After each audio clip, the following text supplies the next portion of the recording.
Assalamualaikum warahmatullahi wabarakatuh. Alhamdulillah, segala puji bagi Allah. Wassalatu wassalamu ala rasulillah.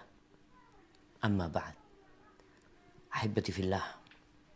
Sebagian orang kerjanya nonton berita, baca berita. Dia ingin mengetahui apa yang terjadi di bumi ini. Baik itu berita nasional atau berita internasional. Tapi terkadang berita-berita yang disampaikan oleh media itu nggak ada gunanya buat kita. Bahkan mudarat untuk umat, khususnya untuk umat Islam. Ana kemarin membaca berita tentang Katy Perry hamil. Apa urusannya sama kita? Apa urusannya sama umat Islam di Indonesia? Apa urusannya dengan negeri dan bangsa kita? Negara kita punya hubungan apa sama Katy Perry sehingga kita perlu dapat berita tentang Katy Perry hamil? Dan yang lebih parah lagi, dia hamil tanpa menikah. Apakah kita ingin anak-anak muda di Indonesia, remaja-remaja, yang mereka harapan bangsa menjadi seperti Katy Perry, hamil sebelum menikah? Dia public figure, dia jadi contoh. Dia nggak benar, oke, dia akan dihisap. Tapi ana sedang berbicara tentang media yang ada di negeri kita. Apa maksudnya menampilkan berita-berita perzinaan? Ingin mengikis nilai-nilai kebaikan di anak negeri ini. Ingin menyampaikan kepada mereka bahwa itu sesuatu yang lumrah, yang biasa. Dan sekali lagi, apa perlunya kita tahu Katy Perry hamil? Maka dari sini ana ingin mengingatkan setiap muslim yang menulis berita.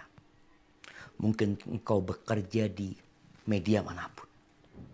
Ketika engkau muslim, ingat dengan firman Allah di surat An-Nur ayat 19 dan 20.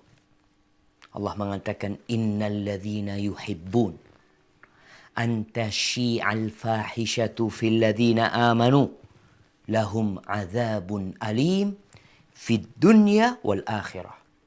Wallahu ya'lam wa antum la ta'lamun. Sesungguhnya orang-orang yang suka kekejian tersebar di kalangan orang-orang beriman. Berita-berita seks, berita-berita perzinaan, berita-berita dikatakan fulan bersetubuh dengan fulan, fulan hamil, belum menikah, kemudian dianggap bukan dosa. Artinya pemberitaan itu bukan untuk menjelaskan kepada umat manusia bahwa yang dilakukan ini adalah perbuatan dosa, adalah tindakan kriminal.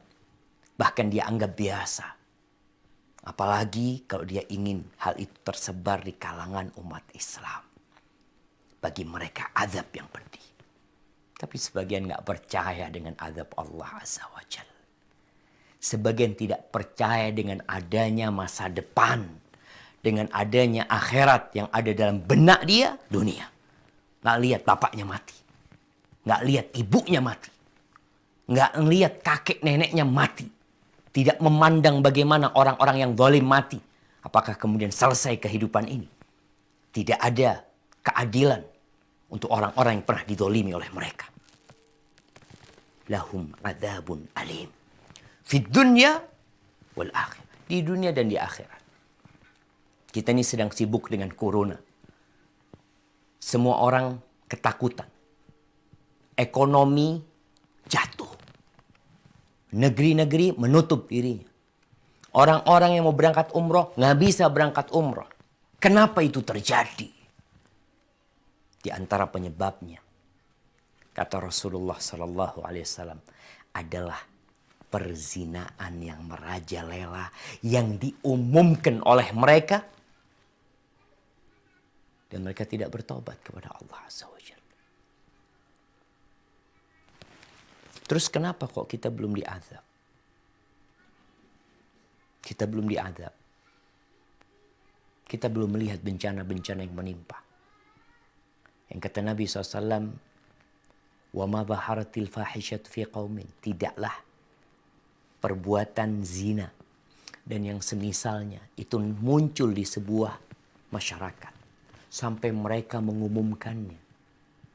Melainkan Allah akan berikan wabah-wabah penyakit yang belum ada di umat-umat sebelumnya.